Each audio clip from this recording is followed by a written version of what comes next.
Brother, could you tell me what God is? What God is, Yes, sir. as far as what was taught to me, or as far as the way I see it What it now, is. or the definite, because when you say what God is, it can take on various forms from what was taught to me and what it is. Right. Now that I believe. Exactly. So, That's a good answer right there. That's a good answer right there. God has been something that's taken on different forms based on the expanding of his circumference of wisdom. What's God? I know you know. Oh, God is everything in creation. Everything in creation. Okay. So what about the things that have yet to be created? Is that God too? Thoughts of God that are yet to be created. So it's not God, but it's God's thoughts. God's thoughts. Okay, cool. It's a part of creation. God. It's a part of creation. What's God? I've always thought God is love, but God now is I'm love. understanding that God can be not just love, but also hate. Right. Good. So we got four different answers, correct? So that's a challenge when we dealing with consciousness. And I'm not saying that we have to have a unified definition of God. In fact, if you had a unified definition of God, you'd be a zombie. Because God is an ever-expanding evolutionary essence.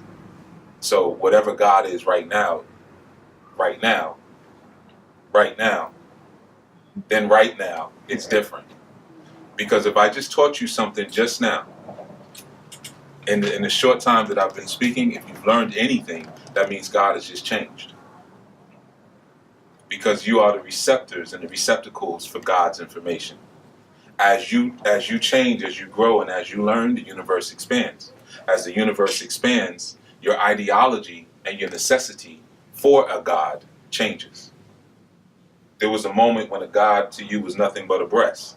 The baby, that's all God is. A breast with some liquid coming out of it. That's all God needs to be right now. But later the God will be something. God helps me pay my rent. Or helps me find a mate, or so forth and so on. So God is an ever-expanding force. And in fact, God is the least important piece of this whole equation. Because you created God because you were lonely. All right? Even the word is a Greek word. So it's not even like it's all that old of a concept. So, but the challenge that we just discovered here is we found that different people came into consciousness differently. And I guarantee you within this room, 50% of you fell into consciousness. Right? There was no, from a child, I'm going to be conscious. I'm going to go to stores like Black and Nobel when I get older and read deep books and watch deep DVDs. You didn't have that. You wanted to be a break dancer or a ballerina or whatever. And something may have happened. You may have been denied something in your life and you wanted to find out why you consistently were denied something. Or you may have seen some of the imbalances on the earth plane and something caused you to say, why is this way? Especially if you're telling me it should be different, or the fairy tales I read depict a different story.